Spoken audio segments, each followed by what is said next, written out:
Alright guys, we're going to show you some lacrosse ball work for self-myofascial release. Good to do to help release some tension in the muscles and restore sliding surfaces between muscle and fascia.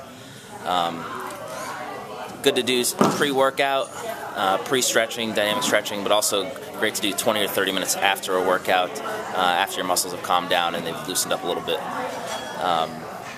I'm Dimick, Collette, head coach, CrossFit prototype, hashtag get big Shun. Alright.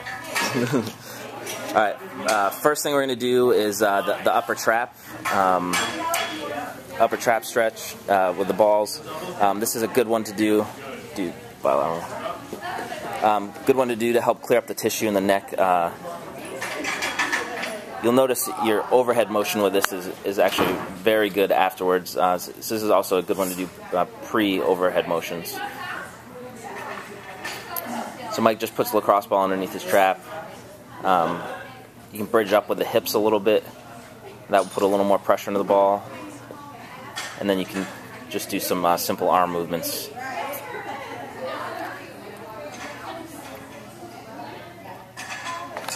Good. Next one to do is thoracic spine.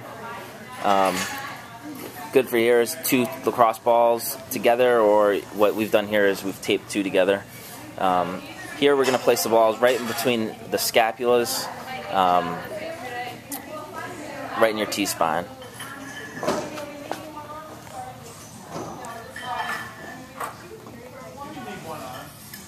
Same thing, bridging up. Then doing some slight glides back and forth. Also doing some arm movements. From this position, you can also give yourself a big hug, shoulder to shoulder, and that will really help open up the T-spine as well. Good. Next one is hip flexor, psoas region. You're going to go from the bone in your hip to your navel, kind of in between that area and a little superior.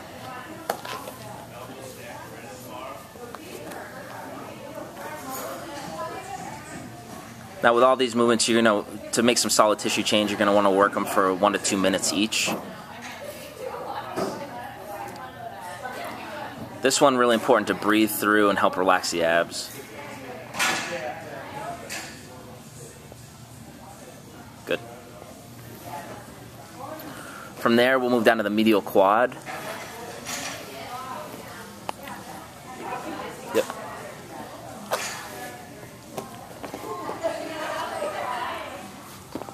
What a lot of people don't realize is the adductor, tightness in the adductor can play a huge role in the bottom end of your squat. Tightness here, especially through knee flexion, will cause a lot of issues in helping you get those knees out at the bottom end. So what Mike's doing is just finding some, a gnarly spot that might be a little tender. He's applying pressure to it, and then he's flexing and extending his knee. That's just helping move the muscle and the fascia through a range of motion. It's kind of like a pin and stretch technique. Good. Last area is the calf. Calf tightness can reduce some of your dorsiflexion, which can also be an issue in the bottom end of your squat when you really need a lot of ankle motion.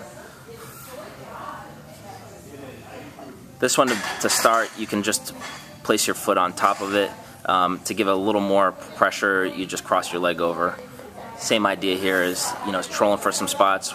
Work down into the Achilles a little bit, just above it, and then, work all the way up into your calf and the lateral medial heads.